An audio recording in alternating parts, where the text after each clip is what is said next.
Hey there, today I want to offer you a super simple but awesome way to eat better, eat healthy, and eat in a way that helps your body, but without tracking your calories and getting obsessive about food. And this alternative is called the 4S method. Maybe you have heard about it already, I've shared about it a couple of times, but if not, let's go over it today. The 4S's stand for savor, support, satisfy, and sustain. And what do all those things mean? I'm gonna go that over in a second. So the first S is savor, and savor means that we are supposed to savor our food. Yes, it's that simple. So a lot of times we're eating something that we don't even want anymore, we don't like it anymore because we've been eating the same thing over and over again. It's starting to gross itself out. Or maybe it's something that the diet plan said that we have to eat, but we don't freaking like it at all. Then let's not eat it. So we have to savor our food. We have to enjoy our food. If we are not, then we got to start thinking, how can I make it more enjoyable? What can I add to this? Should I have something else instead? So the food has to be enjoyable, savor.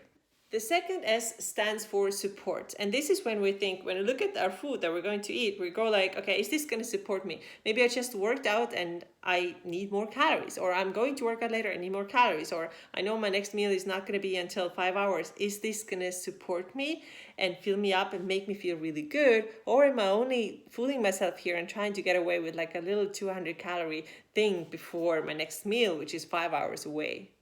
The next S stands for satisfy, and that means two things. First of all, it has to satisfy our taste buds, just like I talked about, just like I said earlier, we have to like the food that we're eating. So satisfy our taste buds, but also satisfy our hunger. So if the portion is too small and we're always like drinking more water because we want to fill our bodies up more, this is not what we want to do. The portion has to satisfy, it has to be big enough so that we feel full. And the next and the last S is for sustain. So ideally you want your meals to sustain you for about 4 or 5 hours, not so that you're eating and then you're super lightheaded and hungry 2 hours later. If that happens, it means that you probably didn't eat enough, or maybe you didn't have enough protein or fat in this meal. And of course, I'm not talking about snacks. If you feel like you need a snack between the meals, go for it, of course. Like if you have a 200 calorie protein bar or a fruit and nut butter, it's not supposed to hold you over for the next 5 hours. I'm not talking about that. I'm talking about main meals. They should be big enough to sustain you so that you don't get lightheaded, you don't start feeling sick and hungry between your meals.